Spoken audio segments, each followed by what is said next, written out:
राजस्थान के एक शांत से कस्बे में रहने वाले तीन दोस्त राज, विवेक और मोहन कई दिनों से खाटू श्याम जी के दर्शन की बात कर रहे थे। तीनों अपनी अपनी पढ़ाई और काम में व्यस्त रहते थे, लेकिन मन में ये इच्छा कई समय से थी कि जीवन में एक बार खाटू श्याम जी के दरबार में जाकर अपने मन की बात कहें। एक दिन शाम को सभी एक साथ बैठे हुए थे, तभी राज ने उत्साह से कहा, यार कब तक सिर्फ सोचते रहेंगे, क्यों ना इस बार असली में खाटू श्याम जी की यात्रा की जाए।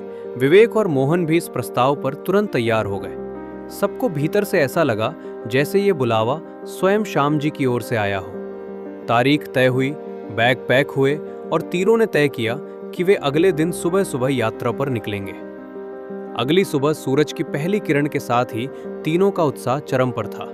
वे अपने अपने घरों से जल्दी निकलकर मिलन स्थल पर पहुंचे और फिर साथ में जयपुर जंक्शन के लिए ऑटो पकड़ लिया। रास्ते भर तीनों का मन मंदिर की घंटियों की ध्वनि जैसा शांत और आनंदित हो रहा था। जैसे जैसे वे स्टेशन के करीब पहुंचे, उनके चेहरे का उत्साह और चमक और बढ़ने लगी। जयपुर जंक्शन की भीड़ हमेशा की तरह चहल पहल से भरी थी। लोग इधर उधर भाग रहे थे। कुछ ट्रेनें छूटने की तैयारी में थीं, तो कुछ यात्रियों का इंतजार कर रही थी। तीनों दोस्त अपने प्लेटफॉर्म की ओर बढ़ ही रहे थे कि विवेक ने अचानक दूर किसी को देखते हुए कहा, अरे वो तो रोहित है ना। राज और मोहन ने मुड़कर देखा तो उनका प्यारा छोटा दोस्त रोहित भी वहीं खड़ा था। वे सब जोर से हंसते हुए एक दूसरे से जाकर मिले। तुम यहाँ कैसे? राज ने चकित हो पूछा। रोहित मुस्कुराया और बोला, मैं भी खाटू श्याम जी के दर्शन के लिए जा रहा हूँ। अकेला जा रहा था, लेकिन अब तुम लोग मिल गए तो मेरा सफर भी आसान हो गया। चारों दोस्तों का मिलना इस यात्रा को और भी खास बना गया। अब वे सब मिलकर एक ही ट्रेन में चढ़ गए। ट्रेन में बैठकर उन्होंने कई बातें की, पुरानी यादें, स्कूल के मजेदार किस्से और आगे की यात्रा के लिए योजनाएं। खिड़की के बाहर से गुजरते खेत, पहाड़ और छोटे छोटे गांव इस यात्रा को और भी सुंदर बना रहे थे। ट्रेन की धीमी लय और दोस्तों की हंसी ने सफर को बेहद खास बना दिया। कुछ घंटों बाद वे रिंगस जंक्शन पहुंच गए। स्टेशन पर उतरते ही एक अलग सी आध्यात्मिक खुशबू और भीड़ का माहौल महसूस हुआ। भक्तों के चेहरे पर श्रद्धा, आस्था और उत्साह साफ दिख रहा था। चारों दोस्तों ने पहले स्टेशन के बाहर खड़े होकर एक दूसरे को देखा और फिर एक स्वर में कहा, अब यहीं से पैदल यात्रा शुरू करेंगे। उनका उत्साह आसमान छू रहा था। वे सब अपने अपने बैग ठीक से बांधकर खाटू की ओर बढ़े। पैदल यात्रा का रास्ता साफ था, लेकिन लंबा भी था।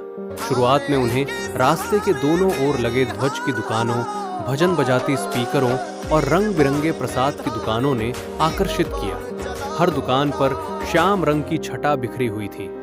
कहीं नीले ध्वज हवा में लहरा रहे थे, तो कहीं लाल और पीले फूलों से सजी मालाएं टंगी थीं। चलते चलते उन्हें जगह जगह मिठाई की दुकानों की सुगंध महसूस हुई। रसगुल्ले, पेड़े, घी से बने लड्डू। भक्त बड़ी श्रद्धा से प्रसाद तैयार कर रहे थे। मोहन ने हंसते हुए कहा, यार पहले दर्शन करेंगे या पहले मिठाई की दुकान खाली करेंगे?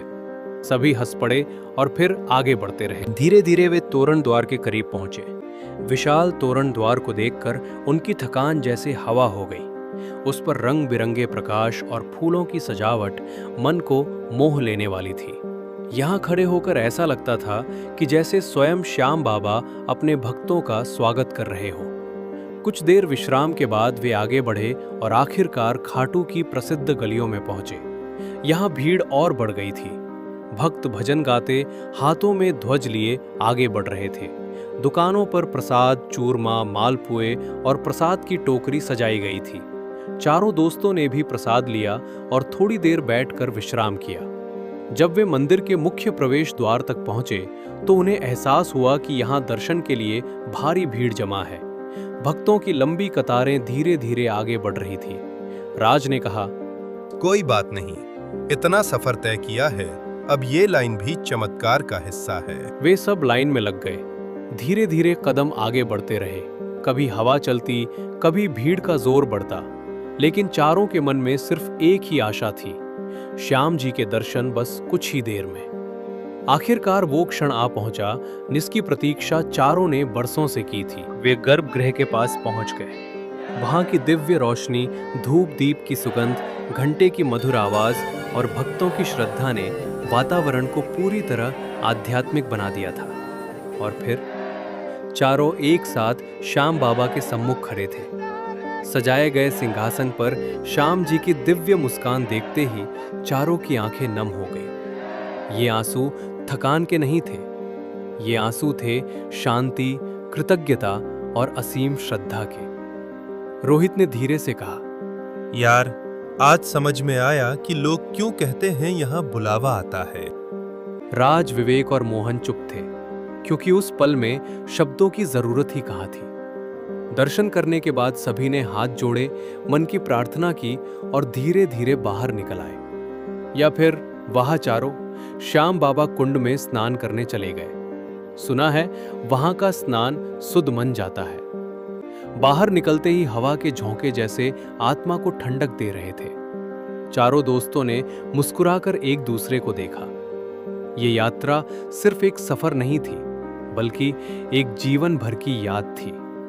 उस दिन खाटू श्याम जी की गलियों में न सिर्फ 4 दोस्त घूमे थे, बल्कि चारों के मन में नई रोशनी, नई उम्मीद और नई श्रद्धा का जन्म हुआ था। वो खाटू श्याम जी की गलियों से जाते हैं और फिर वो चारों अपने घर पहुंचे या एक दूसरे से अपनी बातें, फोटो या कुछ यादें बांटने लगे।